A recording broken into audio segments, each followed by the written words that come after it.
Baik, sebenarnya yang kita ingin sampaikan dari definisi ini supaya kita harus peduli dengan makna tetangga itu sendiri.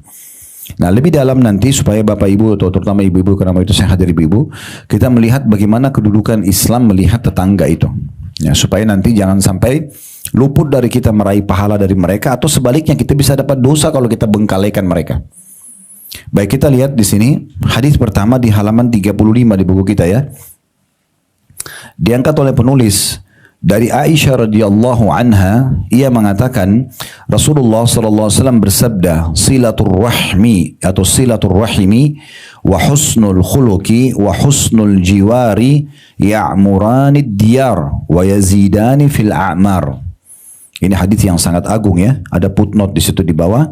Ini disebutkan atau disahihkan oleh Syekh Al-Albani dalam Sahih At-Targhib wa Tarhib ya.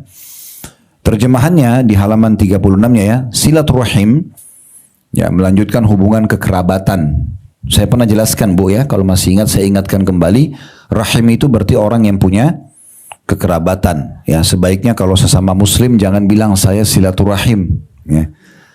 Tetapi saya sedang menjalin ukhuwah persaudaraan Islam, karena rahim itu untuk orang yang punya kerabat, ya, kekerabatan. Nah, kekerabatan ini dibagi-bagi oleh ulama. Ada kekerabatan Bu, yang dia punya hak rahim, hak kekerabatan, dan punya hak mahram. Mahram artinya tidak boleh kita menikah dengan mereka. Biasa di Indonesia orang bilang muhrim. Jangan muhrim ya. Kalau muhrim itu artinya orang pakai baju ihram. Ya. Kalau ibu bilang ini muhrim saya, berarti ini orang pakai baju ihram saya ya. Jadi yang benar mahram. Mahram itu maksudnya terharamkan untuk menikah. Ya, atau dinikahi. Jadi ada orang yang punya hubungan rahim dan mahram. Siapa mereka? Jalur langsung ke atas kita. Ibu, bapak, kakek, nenek, dan semua jalur ke sampingnya. Ya, saudara dan saudarinya ibu dan ayah, saudara dan saudarinya kakek dan nenek. Semua jalur ke atas kita ini, itu namanya rahim dan mahram. Jadi nggak boleh kita nikah sama paman, nggak boleh kita nikah sama tante, gitu kan? Ini cuma jalur ke atas. Semua jalur ke samping kita, saudara dan saudari, seayah seibu kah, atau seayah saja. Seayah seibu kita sudah tahu kan, biasa kita bilang kandung ya. Sebenarnya dalam agama ada lagi saudara kandung itu adalah saudara seayah saja. Misalnya seorang laki-laki berpoligami punya 2 orang istri, ini punya anak, ini punya anak. Anak dari 2 istri adalah saudara seayah. Mereka bukan seayah seibu karena bukan seibu. Atau seorang duda bawa anak, dia nikah lagi sama istri keduanya, ya kemudian punya anak lagi. Nah, anak dari istri pertama yang dia cerai atau meninggal itu kan bukan ibunya, bukan anak dari istri yang keduanya. Nah, itu namanya anak sama anak saudara seayah. Ini sama kedudukannya dengan kandung. Ya. Kemudian ada saudara seibu. Saudara seibu itu misalnya seorang wanita janda bawa anak dari suami pertama, kemudian nikah lagi sama suami keduanya, punya anak lagi. Anak yang dari suami pertama sama suami kedua satu kandung kan, berarti saudara seibu, tapi bukan saudara seayah. Nah, ini semuanya kedudukannya sama, saudara seayah seibu atau seayah saja atau seibu saja. Ini masuk dalam rahim dan mahram. Ya, ini kalau berhubungan dengan masalah begitu kita lahir sudah ada ya hukum ini. Begitu juga jalur di bawah saudara kita, ponakan.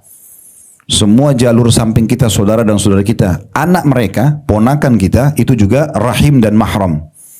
Jadi nggak boleh kita menikah dengan ponakan kita, nggak boleh gitu kan, karena mereka mahram. Begitu juga jalur langsung ke bawah kita, anak, cucu, semua ini rahim dan mahram. Nah, sekarang kita pindah, ada orang yang punya hak rahim, juga mahram, tetapi disebabkan karena pernikahan. Artinya kalau tidak pernikahan kita nggak ada hubungan rahim dan mahram sama mereka. Siapa itu? Mertua sama anak mantu. Jadi begitu ibu menikah dengan suaminya, maka ayahnya suami ibu itu jadi mahram dan rahim. Ya, dan ini abadi. Walaupun ibu cerai sama suami, tetap ayahnya mantan suami itu mahram. Boleh ibu ketemu, tidak pakai jilbab, boleh ibu salaman. Jadi tidak ada namanya mantan mertua, tidak ada namanya mantan anak mantu. Ya. Jadi dua ini disebabkan karena pernikahan. Jadi punya hak rahim, punya hak mahram. Jelas ya? Jelas gak ini? Oh ya. Terus kemudian ada juga orang yang punya hak mahram dan rahim itu disebabkan karena susuan. Jadi kalau ibu waktu kecil misalnya disusui oleh ibu tetangga, ya, dan sampai 5 kali disusui kenyang, bayi itu sampai kenyang 5 kali, berarti jadi anak susuannya si ibu itu. Jadi kalau ibu itu punya anak laki-laki, akan menjadi rahim dan mahramnya ibu. Nggak boleh ibu nikah.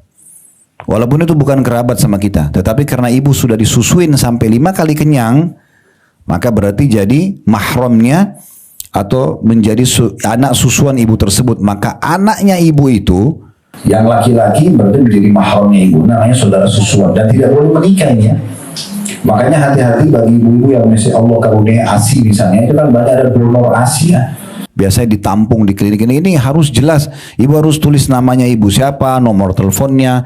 Ibu harus tahu nanti bilang sama kliniknya atau rumah sakit, ini kalau dikasih ke anak siapa jelasin ya, anak siapa yang dikasih. Jangan ibu kasih 5 liter susu tiap hari, dikasih ke 30 anak. Jadi banyak sekali nanti anak susuannya. Nah itu. Karena cuma 5 kali minum kenyang sudah jadi mahram. Dan bayi kita tahu 1 hari bisa minum 10 kali susu, kan gitu. Nah jadi harus hati-hati dengan ini. Karena di masa Nabi SAW pernah terjadi ada 2 orang menikah, begitu selesai akad nikah, baru selesai akad nikah, untung belum terjadi interaksi biologis. Ya, ada satu ibu tua datang lalu mengatakan, ya Rasulullah, ini 2 orang ini yang anda nikahkan pernah saya susuin. 2 ini anak susuan saya, maka berarti mereka mahram. Kata Nabi SAW, kalau gitu pisahkan. Dan kalian mau bertahankan rumah tangga seperti apa sementara sudah jelas kalian adalah saudara susuan. Jadi tidak boleh. Kayaknya harus hati-hati dengan ini. Hubungan kekerabatan rahim dan mahram. Ada yang begitu kita lahir sudah langsung, ada yang disebabkan karena pernikahan, ada yang disebabkan karena susuan. Selanjutnya ada orang yang punya hubungan rahim tapi bukan mahram. Ya, perhatikan ya. Ada hubungan kekerabatan tapi bukan mahram. Ibu nggak boleh buka jilbab di depan dia. Ibu nggak boleh berduaan. Itu ipar. Ipar nggak boleh. Nah di Indonesia ini banyak salah faham nih. Suaminya berhalangan nggak bisa. Lalu dia suruh adiknya antar istrinya berduaan. Ini bukan mahramnya. Nggak boleh berduaan. Ya. Makanya pernah Nabi SAW mengatakan kalau laki-laki dan perempuan berdua, yang ketiganya syaitan. Lalu ada sahabat bilang begini, ya Rasulullah bagaimana kalau ipar? Kata Nabi, ipar justru kematian.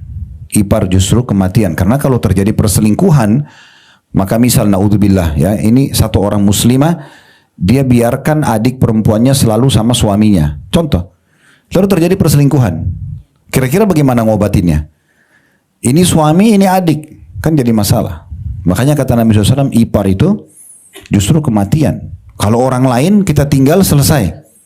Suami atau istri selingkuh kita cerai dia pergi selesai. Tapi kalau dia selingkuhnya sama saudara kita, ini bahaya besar. Karena saudara kita nggak bisa dihapus statusnya. Kan gitu. Nah makanya hati-hati dengan masalah seperti ini. Ya, jadi ipar itu bukan mahram. Berlaku padanya hak rahim, tapi tidak berlaku padanya hak mahram. Sama juga masuk dalam sini adalah pasangan tante dan pasangan om. Ya, jadi kalau tantenya ibu nikah sama seorang laki-laki, misal adiknya ibu atau adiknya ayah, tante kita, ya.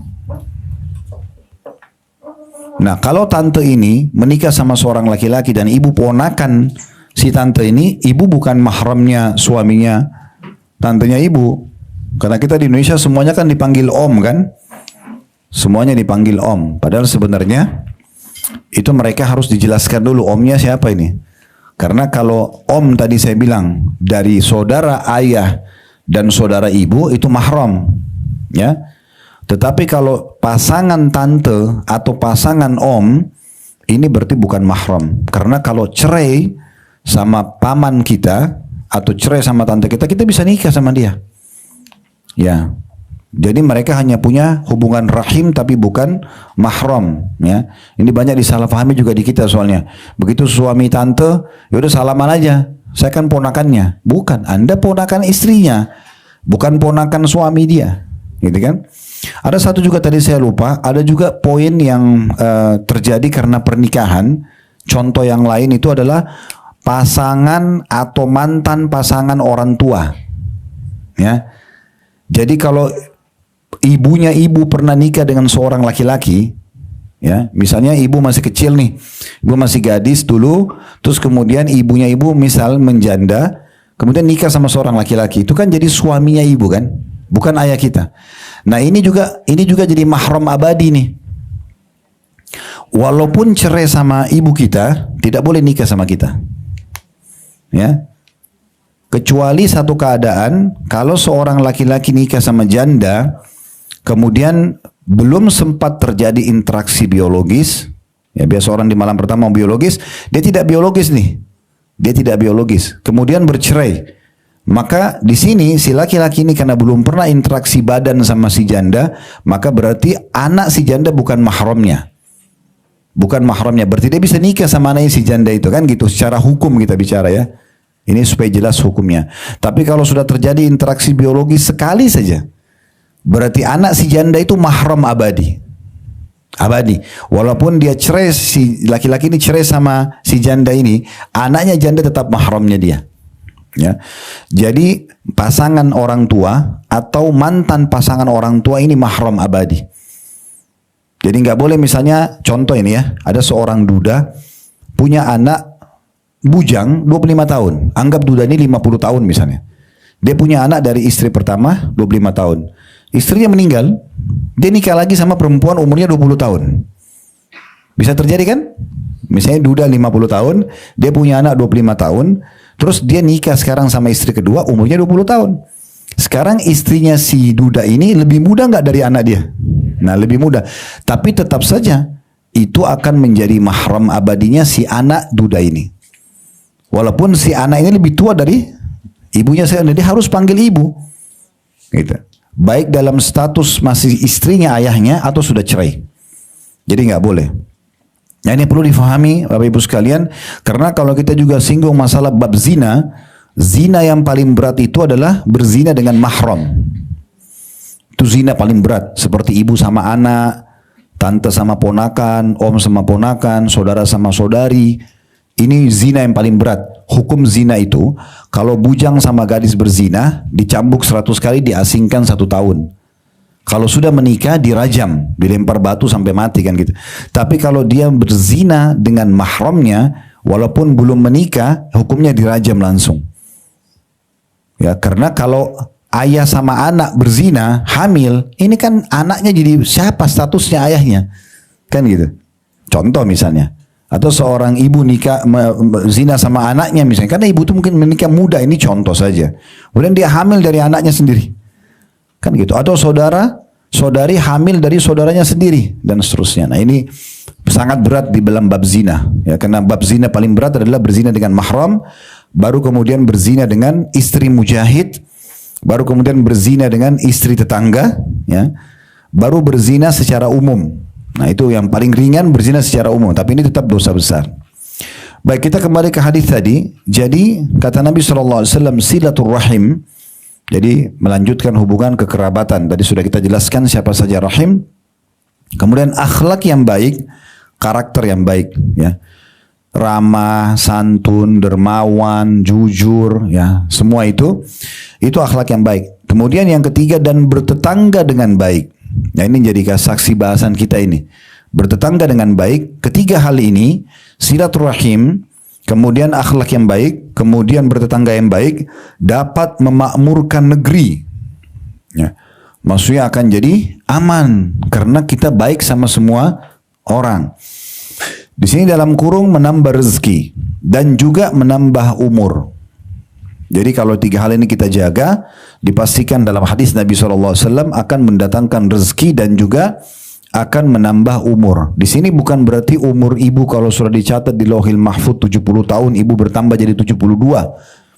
Pendapat yang paling kuat pernah kita jelaskan itu di poin sebelumnya, ada silaturahim ya.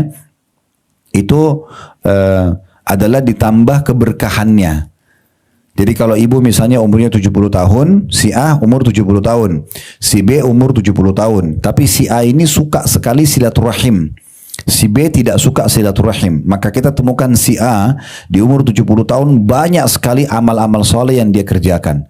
Kayak dia bangun masjid, dia bantu pesantren, banyak Allah berkahi karena silaturahimnya. Itu maksudnya dipanjangkan umurnya di atas kebaikan. Nah gitu. Baik, jadi 3 hal ini usahakan dijaga, selalu silaturahim, ya. Kemudian juga jaga akhlak yang baik dan bertetangga yang baik.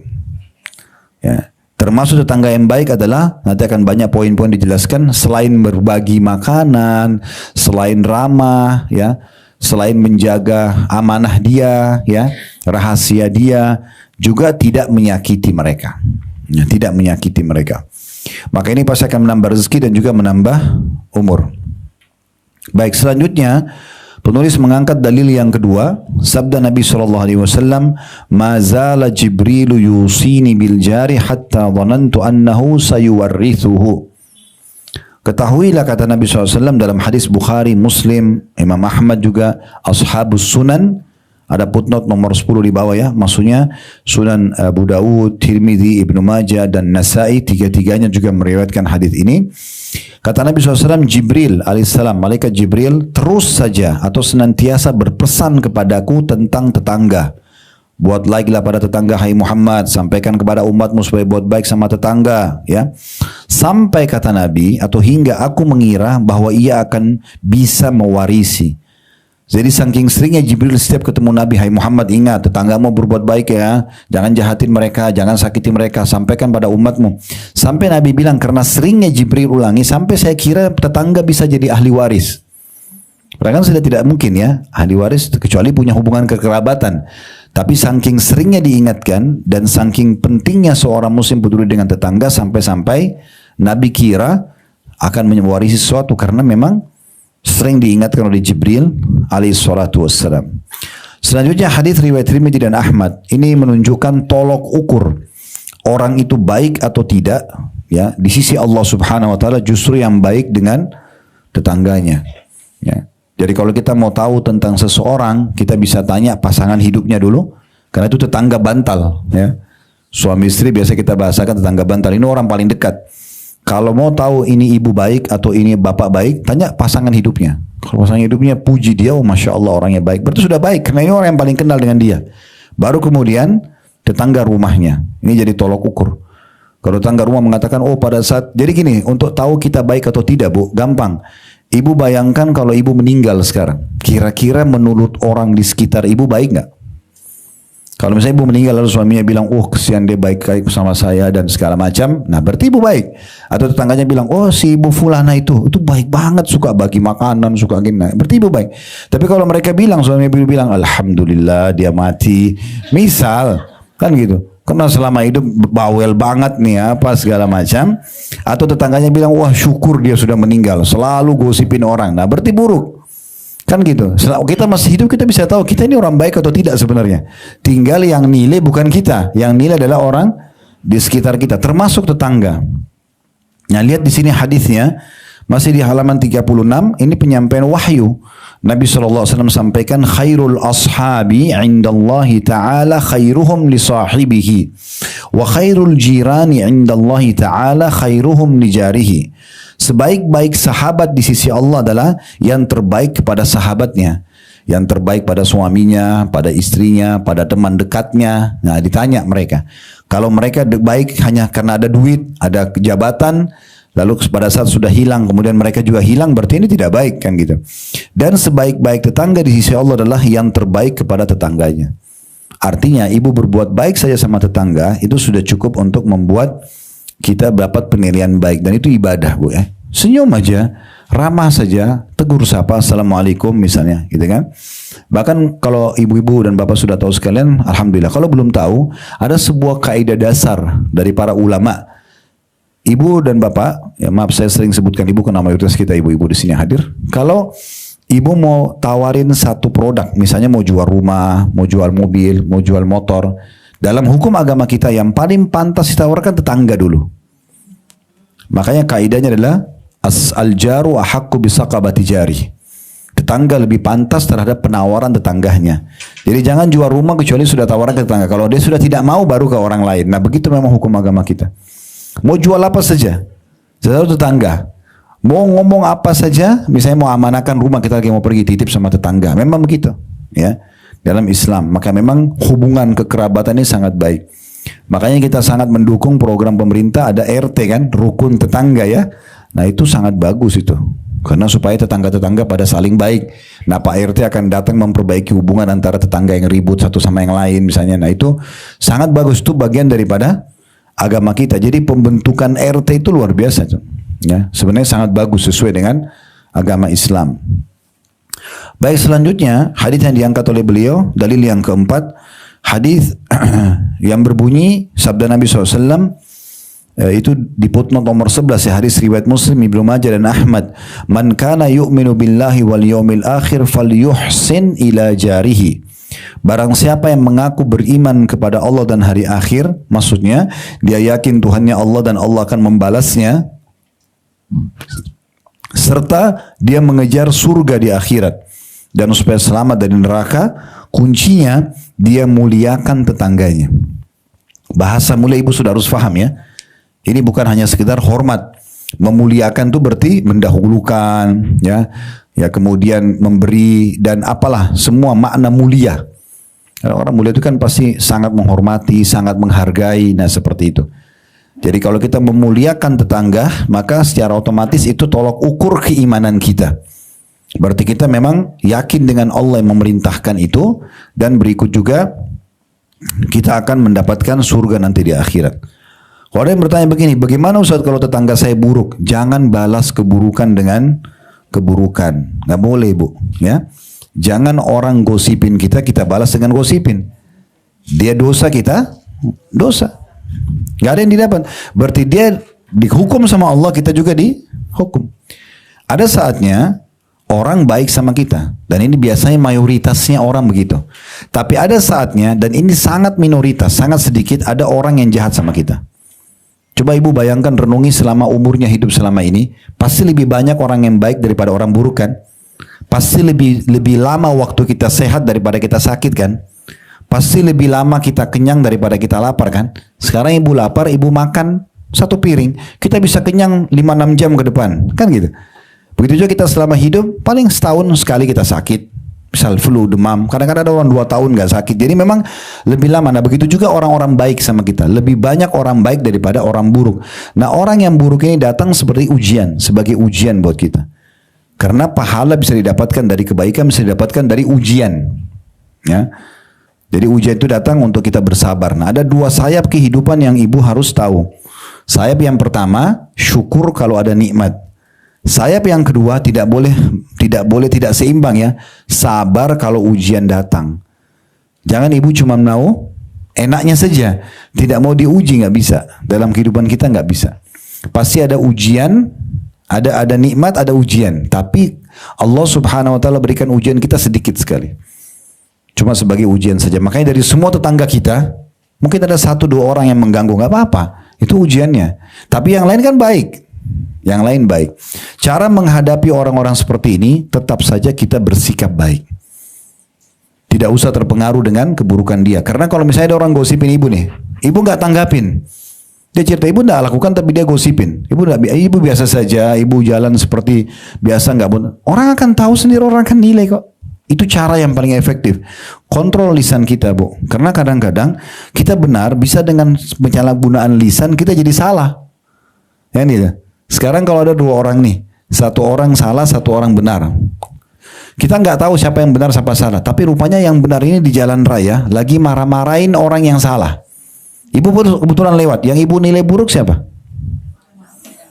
Yang marah-marah, padahal dia benar. Makanya hati-hati, gitu kan? Dan kita subhanallah 10 tahun kita sabar nih, nggak pernah marah, nggak pernah segala macam. Tahun ke-11 ibu marah-marah di pinggir jalan. Kira-kira yang orang nilai yang mana? Yang 1 kali. Kita jujur 10 tahun, kita bohong sekali. Yang orang lihat mana? Buruknya. Makanya menjaga nama baik itu penting. Tidak usah balas keburukan dengan keburukan. Ya, Nabi SAW sudah contohkan kepada kita, di Mekah beliau dikatakan penyihir, penyamun, pembohong, segala macam. Tapi Nabi nggak pernah balas keburukan dengan keburukan. Ibu kalau sudah tahu Alhamdulillah. Kalau belum tahu, tiap hari di rumahnya Nabi SAW di Mekah itu hampir setiap hari. Abu Jahal, Abu Lahab, tokoh-tokoh Mekah. Karena Nabi itu dulu tinggal di rumahnya Khadijah. Itu seperti menteng kita di Jakarta. Daerah elitnya Mekah. Di situ Abu Lahab, Abu Jahal, Umayyah, tokoh-tokoh Mekah semua yang kaya-kaya. Setiap hari mereka itu buang sampah di depan rumahnya Nabi. Setiap hari. Mereka taruh bukan di depan rumah ya, di depan pintu. Jadi Nabi kalau mau lewat gak bisa, harus bersihin. Kalau cuma depan rumah masih mending, ini di depan pintu. Jadi mau gak mau Nabi. Apa yang Nabi lakukan? Nabi marah-marah gak?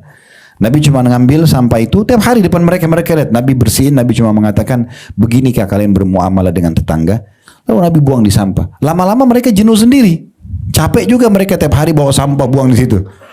Tapi tidak ada celah mereka bisa nilai negatif ke Nabi. Nah ini yang penting, bagaimana kita jaga jangan orang nilai kita negatif, itu yang mahal. Jadi jangan terpengaruh dengan kebodohan orang, jangan balas kebodohan dengan kebodohan, tidak ada manfaatnya. Ya. Nah, ini yang dimaksud di sini penjabaran daripada hadis atau dalil yang keempat. Selanjutnya hadis nomor 5 ya, dalil nomor 5 ya. Itu ada footnote nomor 12 di bawah dijelaskan itu ya. Hadits ini berbunyi, kam min jarin mu'allaqatun bijarihi yaumal qiyamah. Yaqul, ya Rabbi, hadha aglaqa babahu duni famana'a ma'rufah. Betapa banyak nanti tetangga yang terpaut, ya maksudnya bertanggung jawab ya dengan tetangganya pada hari kiamat. Karena tetangganya berkata, wahai Rabbku, wahai Tuhanku, orang ini telah menutup pintunya untukku selama di dunia. Tidak pernah mau bantu tetangga, tetangga ketuk minta bantuan susah, tidak pernah berbagi makanan, tidak pernah jenguk orang sakit dan segala macam. Dan ia tidak memberikan kebaikannya, gak pernah sama sekali berbagi apa-apa. Ada di bawah, di footnote ya, di halaman 37, hadisnya lafaz lain, kam min jarin mu'allaqatun bijari yaqul ya Rabbi, sal hadha lima aglaka anni baba wa mana'ani fadlah. Banyak tetangga nanti yang berurusan dengan tetangganya di hari kiamat atau di akhirat. Tetangganya berkata, wahai Rabbku, tanyakan kepada tetanggaku ini, mengapa ia selalu menutup pintu rumahnya untukku dan tidak memberikan kelimpahannya. Maksudnya tidak berbagi dengan aku, gitu ya. Jadi berarti hari kiamat nanti ada juga tanggung jawabnya nih Bu, ya. Harus hati-hati. Jadi jangan sampai kita justru tidak berbagi sama sekali dengan tetangga kita, ya. Baik, ada beberapa hadis yang ingin saya tambahkan di sini, ya. Hadis ini sebenarnya rincian daripada hadis yang baru kita baca. Kan nanti hadis yang baru kita bacakan ini Bu, itu diriwayatkan dalam kutubus sittah ya, di 6 buku hadis, Bukhari, Muslim, Abu Dawud, Tirmidzi, Ibnu Majah dan An-Nasai, ya. Kalau nanti berapa banyak tetangga yang akan memegang tangan tetangganya, lafaz hadis begitu ya. Kemudian dia akan berkata, wahai Rabbku, orang ini menutup pintunya dariku dan dia enggan memberikan apa yang ia miliki.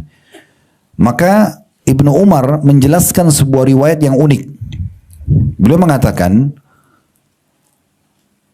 bahwasanya Nabi SAW selalu memotivasi kami agar berbagi kepada saudara kami Muslim. Berbagi kepada saudara kami Muslim.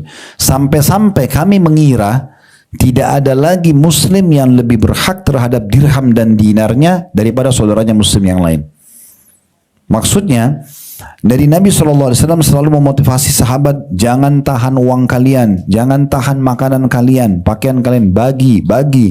Ya, subhanallah, perhatikan Bu ya, ibu kalau mau disukai oleh manusia, disukai oleh Allah, kuncinya satu, dermawan, suka berbagi. Biar subhanallah paras wajahnya biasa, postur tubuhnya biasa, mungkin keadaan ekonominya miskin, tapi kalau orangnya dermawan, suka berbagi, suka memberi, itu disukai oleh orang. Sebaliknya biar cantik, biar tampan, kalau dia pelit, itu susah, orang tidak akan suka. Paling orang datang hanya karena kebutuhannya saja. Ya. Nah, kita perlu garis bawahi, Ibu sekalian, termasuk perbuatan baik kita dan royal kita. Ibu, kalau mudah-mudahan bahasa ini bisa difahami. Ibu mau nggak kalau orang-orang loyal sama ibu? Loyal itu kayak peduli, sayang, ya, perhatian dari mau nggak, itu loyal namanya. Mau nggak? Kuncinya satu, royal. Nah, loyalitas itu akan muncul kalau ada royalitas. Beri dulu, orang akan suka sama kita. Nah, loyal akan muncul dengan royalitas. Nggak bisa tidak.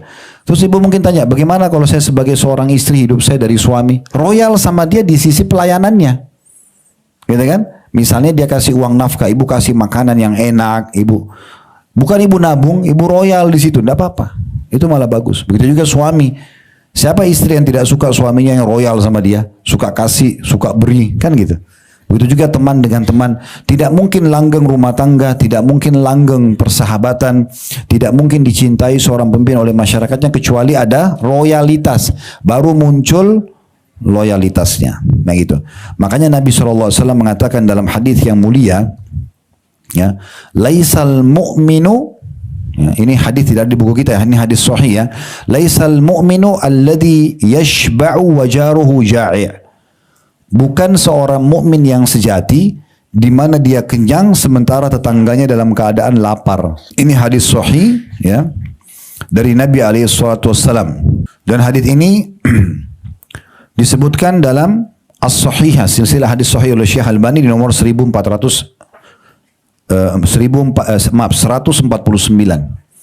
Jadi di sini tolok ukurnya adalah kita kalau royal suka memberi. Ibu makan apa ibu kasih, walaupun sedikit, nggak apa-apa. Ya, bahkan ada hadis Nabi SAW dianjurkan kalau kita sedang masak memperbanyak masakannya, semampu kita tentunya ya. Kemudian kita berikan kepada tetangga. Dalam sebuah hadis yang sahih Abi Dzar radhiyallahu anhu, sahabat ini berkata, ya beliau mengatakan, "Ausani Rasulullah sallallahu alaihi wasallam bi thalath." Rasulullah SAW wasiatkan kepadaku 3 perkara. Maksudnya supaya selalu dijaga. Yang pertama, isma wa ati walau abdan mujadda'an atau walau abdan mujadda'al atrafi. Ya, dengarlah dan taatilah pemimpin kalau sudah terlanjur dia memimpin, ya, meskipun dia seorang budak. Dan di sini maksudnya adalah seorang budak yang cacat fisiknya. Ya. Kalau sudah jadi pemimpin, tidak bisa lagi kita menolak. Taati selama bukan maksiat kepada Allah SWT demi maslahat umum. Kemudian yang kedua, wa idza sana'ta marakatan fa'akthir ma'aha. Ya.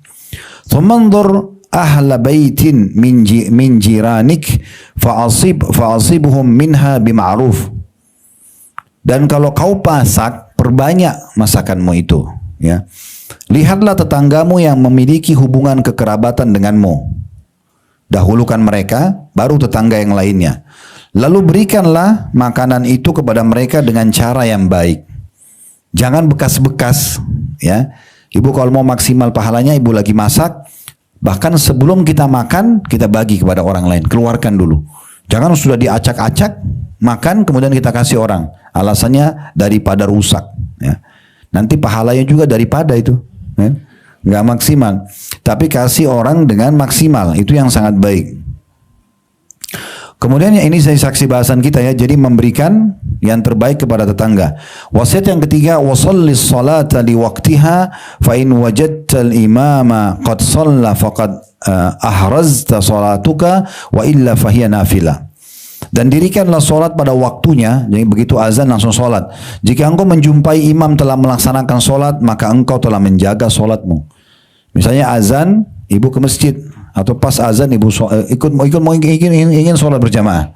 Tapi pas kita ke masjid, imamnya sudah selesai. Karena niat kita tetap mau solat di masjid, pahala yang dicatat seperti kita ikut berjamaah. Karena kita sudah berusaha, ya seperti itu kata Nabi ya. Jika belum, maka solat yang kau kerjakan bersama imam itu terhitung sebagai nafil atau solat sunnah. Maksudnya kalau seandainya imamnya kamu datang masih solat, kamu ikut aja solat, maka sudah dicatat bagimu pahala solat itu. Dan Nabi SAW juga berkata kepada Abi Dzar, ya Aba Dzar, idza tabikhta marakatan atau mirkatan, ya, fa'akthir ma'a al-mirqah wa tu'ahid jiranak awqsim fi jiranak. Atau jiranik, ya, artinya wahai Abi Dzar, apabila kau membuat satu masakan maka berbanyaklah, ya, terutama kuahnya. Ya, supaya terlihat banyak kuahnya. Kalau daging kita nggak bisa banyak, kalau semua bisa banyak, alhamdulillah, gitu kan. Kemudian undanglah tetanggamu atau engkau dapat membagikan kepada mereka. Bisa undang makan atau sering kirim. Ya. Jadi jangan menjadi orang pelit bu ya. Sering kali dikirimkan sama tetangga, cuma modalnya terima kasih. Piringnya orang kembali kosong. Ya. Kasih sesuatu. Saya tidak mampu, yang mampu kerupuk pun tidak masalah. Apalah yang murah-murah pun tidak apa-apa. Yang penting semampu kita. Jangan piring orang kembali kosong terus. Padahal sebenarnya ibu, apalagi kalau punya kemampuan ya. Ya. Dan sama juga ibu kalau datang dari luar kota, luar negeri. Nah, selain berbagi sama kerabat, berbagi sama tetangga. Nah, seperti itulah. Dan tidak ada salahnya ya kalau ibu bawa makanan, ibu boleh bertanya. Saya tanya kepada ibu tetangga, bu, suka nggak makanan kemarin? Ya. Kalau dia bilang, oh iya enak, alhamdulillah, berarti kedepannya kita bisa kasih lagi. Jangan dia tidak makan, dibuang. Ya. Apalagi kalau kita bawa dari daerah kita misalnya, makanan tradisional, mungkin tidak semua orang suka. Tapi setiap kita datang seminggu sekali, sebulan sekali, selalu kasih menumpuk buat dia, mungkin dia nggak makan. Kan? Jadi ada baiknya juga, termasuk hal yang baik adalah kita memberikan makan apa yang orang suka. Makanya sebagian salafus saleh mengatakan, sungguh aku memberikan makanan 10 orang teman dekatku dengan makanan kesukaan mereka, lebih aku cintai daripada aku sholat semalam suntuk. Karena itu pahala sendiri memberi makan orang, tapi lebih maksimal pahalanya kalau ibu kasih makanan yang mereka suka. Nah, gitu. Karena kan dia makin lahap makannya, jadi maksimal lah kita dapat pahala yang dibandingkan dia tidak makan. Perhatikan kualitasnya. Jangan makanan sudah expire, jangan makanan sudah rusak, ya. Itu semua harus diperhatikan karena ini ada nilai pahala. Ingat, kalau kita memberi pada orang lain, jangan lihat siapa yang terima. Tidak perlu siapa yang terima, tapi kita sedang melihat amal kita yang kita harapkan balasan dari Allah. Saya pernah ceritakan ini, tapi saya ingatkan kembali. Ada satu orang namanya Rabi ibn Huthaim rahimahullah, seorang ulama tabi'in. Beliau pernah lagi dihidangkan makanan mewah oleh istrinya, namanya halwa. Makanan itu dibuat adonannya susah, bahannya mahal gitu kan. Karena Rabi ini orangnya jadi suami nggak pernah rewel. Dia dikasih makan apa dia makan. Jadi istrinya juga nggak enak, selalu kasih dia makanan yang enak. Apa yang dihidangkan, alhamdulillah dia makan aja. Maka satu waktu dibuatkan masakan yang enak sekali dan mahal. Kebetulan ada 2 orang muridnya duduk makan bersama dia. Pada saat makanan itu, kue sebenarnya dia, adonan kue tapi itu dipotong-potong. Waktu dihidangkan mau dimakan, tiba-tiba ada yang ketuk pintu rumahnya. Nah dia bilang, dia tunjuk anaknya, anak laki-lakinya yang hidangkan makan itu, yang bawa dari dalam dapur dari ibunya. Anak laki-lakinya yang hidangkan, lalu kena ada orang ketuk pintu. Sebelum dimakan, Rabi tunjuk anaknya suruh buka pintu rumah. Waktu dibuka bu, ternyata depan pintu rumah itu orang gila. Orang gila. Orang gila kasih isyarat dengan tangannya minta makan. Orang semua tahu tangan begini berarti minta makan.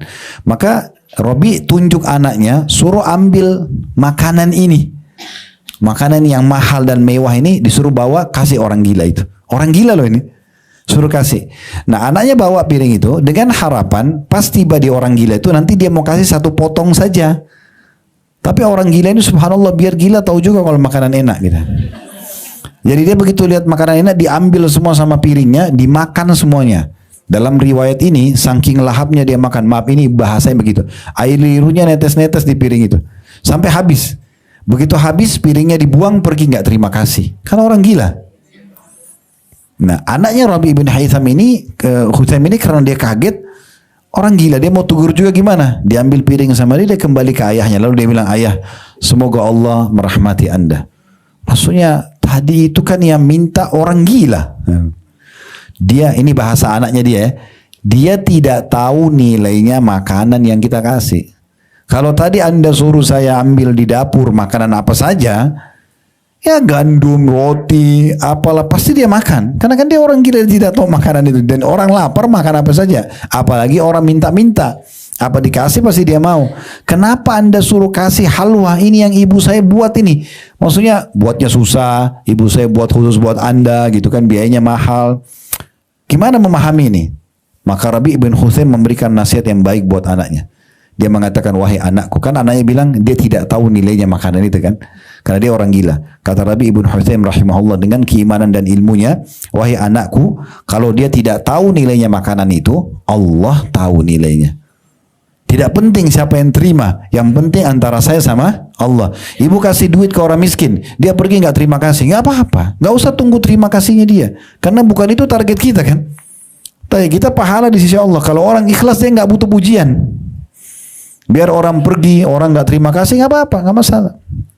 Maka lalu dia membaca firman Allah Subhanahu wa taala, "Lan tanalu birra hatta tunfiqu mimma tuhibbun." Kalian tidak akan mendapatkan maksimal balasan pahala sampai kalian menginfakkan apa yang paling kalian cintai.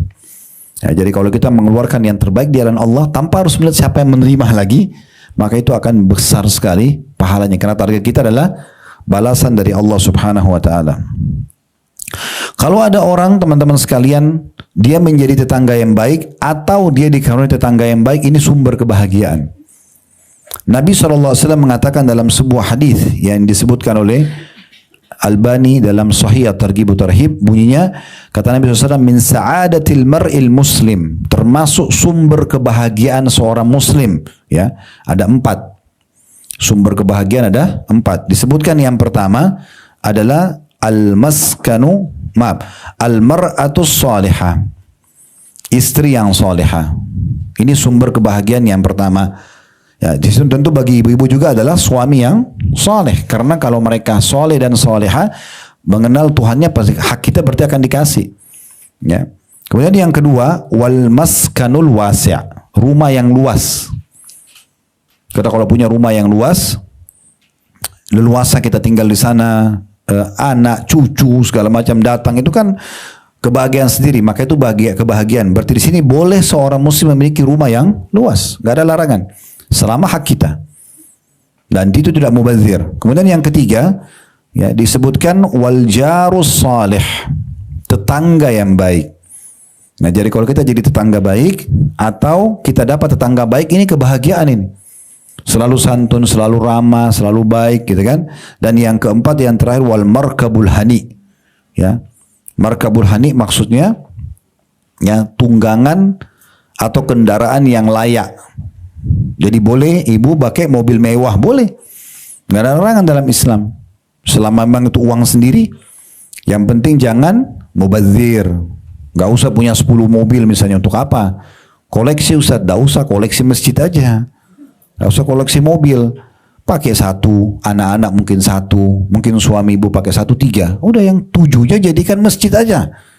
1 mobil bisa 1 masjid. Di kampung mana setiap hari 100 orang sholat, 70 tahun dipakai masjid, itu kan banyak sekali pahalanya. Untuk apa jadi koleksi masjid, mobil misalnya, atau koleksi tanah, untuk apa? Nggak penting. Ada rumah kita tinggalin, rumahnya sudah luas, oke. 1 tanah lagi misalnya, nanti kalau ada keperluan kita jual, oke. Tapi punya ya 10, 20, 30 lokasi, untuk apa? Terus tidak dipakai lagi. Sayang sekali kan. Lebih baik dipakai sholat oleh orang, lebih baik jadi pesantren tahfidz Quran, kita panen pahala. Kalau kita berharap nanti kita meninggal baru ahli waris lakukan, tidak mungkin, itu mimpi. Belum tentu. Saya pernah ceritakan kejadian di Saudi, ya. Saya ingatkan lagi, ada di satu pengadilan di Saudi terjadi, ini kejadian nyata. Ada satu orang kaya raya di Saudi. Penilaian kurang lebih dalam rupiah saya pernah hitung, dia tinggalkan uang sekitar 600 miliar. Uangnya, jadi cukup mampu, sangat mampu orangnya. Cuma karena dia semasa hidup kerja terus, dia nggak sempat nikah, nggak punya istri, keluarga orang tuanya sudah meninggal, nggak ada saudara-saudaranya. Jadi yang ada kerabat-kerabat jauh, tapi kerabatnya rata-rata orang tidak mampu. Ini kisah nyata di pengadilan Saudi terjadi, yang ceritakan hakimnya langsung. Dia bilang pada saat, dan ini dinukil di cerita-cerita di dakwah di Saudi, ya. Maka dia bilang pada saat meninggal, pemerintah Saudi ambil alih harta itu, dijaga dulu, karena nggak ditahu kerabatnya. Lalu disuruh badan wakaf Saudi untuk cari kerabatnya orang ini. Didapatlah ada 3 kerabat dia, sepupu jauhnya, jauh sekali hubungan kekerabatan. Cuma itu yang terdekat. Ini yang dapat warisan. Nah, dipanggillah mereka ke pengadilan, 3 orang ini, ya, dalam kondisi tidak tahu kenapa dipanggil ke pengadilan. Lalu mereka bilang, kenapa kami dipanggil di sini? Kata hakim, kalian kenal si fulan? Namanya orang yang meninggal itu. Mereka bilang, ya kami kenal, tapi kami nggak dekat karena orangnya eksklusif, nggak pernah ketemu orang, nggak pernah ketemu kerabat, sendiri aja dia. Kata hakimnya, orang itu baru meninggal dan dia tinggalkan harta sangat banyak. Yang kami temukan ahli warisnya cuma kalian bertiga. Berarti kalau dibagi 3 ini 200 miliar satu orang. Ini tadinya orang miskin, tiba-tiba kayak mendadak. Ini kisah nyata ya. Udah selesai dibagi, terus sudah tanda tangan. Sebelum mereka pergi tinggalkan pengadilan, kata hakimnya begini, sebentar, saya punya ide. Kata hakimnya ini ya, saya punya ide. Bagaimana kalau kalian masing-masing menyumbang sekitar 200 sampai 250 ribu real, sekitar 1 M satu orang. Nyumbang 1 M, 1 M, 1 M jadi 3 M. Bangunkan masjid buat si mayit. Karena kan kalian juga dapat uang ini banyak karena dia. Coba apa jawabannya 3 ahli waris ini? Yang satu bilang apa? Saya sudah lama hidup susah, sekarang saya mau enak. Padahal masih ada 199 miliar. Dia nggak mau. Ini kisah nyata ini. Yang kedua mengatakan, saya punya banyak utang. Saya sekarang mau bayar utang. Padahal utangnya tidak mungkin sebanyak itu. Yang ketiga ini bilang begini. Begini aja hakim. Kami tidak akan kasih. Dia bilang begini. Kami tidak akan kasih. Karena kenapa orang ini semasa hidup tidak bersedekah buat dirinya sendiri? Kenapa kami sekarang yang ahli waris harus bersedekah buat dia? Coba. Maksudnya apa? Kalau ada orang mengkhayal tumpuk-tumpukin tanah segala, nanti ahli warisnya akan bangunkan masjid, itu mimpi, belum tentu. Kenapa tidak bangun dari sekarang? Kenapa nggak dari sekarang tanah itu kosong, wakafin aja buat masjid? Kan selesai depan mata kita lihat kan? Kita juga bisa sholat di situ kan? Nah seperti itu. Baik, kata Nabi SAW dan sebaliknya 4 penderitaan. Tadi kan 4 kebahagiaan tuh, ya, istri yang soleha atau suami yang soleh, itu juga bisa ya. Kemudian rumah yang luas, tetangga yang baik, dan tunggangan atau kendaraan yang layak. 4 dari kesengsaraan, istri yang jahat, yang fasikah. Ini juga sama suami, maksudnya yang jauh dari agama, ahli maksiat, pemabuk, ya segala macam. Ini penderitaan berarti. Narkotika, pergaulan bebas, ini semua kesengsaraan. Yang kedua, rumah yang sempit, lawannya tadi. Yang ketiga, tetangga yang buruk. Yang keempat, kendaraan yang tidak layak. Nah, ini kependeritaan. Dalam hadis yang lain, kata Nabi SAW, Nabi SAW berlindung dari tetangga yang buruk. Beliau jadikan doa khusus. Dengan sanad hasan, diriwayatkan oleh An-Nasai, kata Nabi SAW, Allahumma inni a'udzubika min jari su'. Ya Allah, aku berlindung kepadamu dari tetangga yang buruk. Fi daril muqami fa inna jarad dunya yatahawwal. Ya, sungguhnya aku berlindung kepadamu dari tetangga buruk di akhirat, karena tetangga di dunia akan senantiasa berubah-berubah. Dan juga kita tahu kalau mayit ya, kalau ibu sholat mayit, karena ada 4 kali takbir ya. Takbir pertama Al-Fatihah tanpa iftitah dan tanpa surah. Takbir kedua baca salawat Ibrahim yang dibaca pada saat tahiyat. Takbir ketiga doakan mayit. Takbir keempat doakan diri sendiri lalu salam kan. Nah di takbir ketiga ini, diantara doa untuk mayit, Allahumma rzukhu daran khaira min darihi. Ya Allah, karuniakan dia rumah lebih baik daripada rumahnya di dunia. Lebih baik daripada dunia, rumahnya di dunia. Karena kuburan bisa jadi taman dari taman surga ya. Tergantung amal baiknya Bapak Ibu sekalian. Kemudian yang kedua, warzukhu jaran khaira min jarihi. Karuniakan dia lebih baik tetangga daripada tetangganya. Jadi kita minta, jadi di kuburan pun ada tetangga itu. Tapi kenapa orang muslim dikubur sama muslim? Karena memang supaya sama-sama di situ. Surga, kalau di sebelahnya orang kafir lagi disiksa, ini jadi masalah juga buat dia, walaupun dia tidak kena. Tapi berarti di alam kuburan saja kita dianjurkan agar mendapatkan tetangga yang baik. Jadi makin kita dikubur bersama dengan orang-orang soleh di sekitar kita, itu makin baik. Tidak tahu efeknya apa, tapi diantara doa kita adalah, ya Allah karuniakan dia tetangga lebih baik dari tetangga di dunia, keluarga lebih baik daripada keluarga di dunia, dan tempat tinggal lebih baik daripada tempat tinggal di dunia. Itu doa untuk mayit. Kemudian selanjutnya, ya, kita juga dilarang sama sekali untuk mengganggu. Ini sebagai penutup. Hadis tentang tidak bolehnya mengganggu tetangga dengan jenis apapun, muka masam, cibir, ya, gunjing, fitnah, apalagi sampai mengambil barangnya. Muslim atau orang kafir nggak boleh, tetap nggak boleh. Ya, tidak boleh menyakiti. Jadi kita disuruh memuliakan. Sebaliknya bukan cuma itu, tidak boleh menyakiti. Jadi jangan sampai ibu buat baik tapi sekaligus kan saya sudah lama baik sama dia, nggak apa-apa deh sekali-kali saya gosipin. Nggak boleh, tetap nggak boleh. Ya. Pernah dikatakan begini, Ada seseorang bertanya mengatakan, ya Rasulullah, inna fulana taqumul lail wa tasumun nahar. Ada satu wanita di Madinah selalu tiap hari puasa sunnah ya. Ramadan dia juga puasa, tapi setiap hari puasa sunnah dan setiap malam sholat malam. Wa taf'al wa tatasaddaq, dan banyak berbuat amal soleh kayak baca Quran, berzikir, dan juga suka sedekah. Wa tu'zi jiranaha bilisaniha, tetapi suka sekali nyakiti tetangganya dengan lisannya. Semua dikerjain, puasa iya, sholat malam iya, tutup aurat iya, apalah zikir, baca Quran, majlis salim iya. Tetapi satu keburukannya, suka sakiti tetangga dengan lisannya. Apa jawaban Nabi SAW? Nabi nggak bahas ibadahnya, Nabi cuma bilang, la khaira fiha hiya finnar.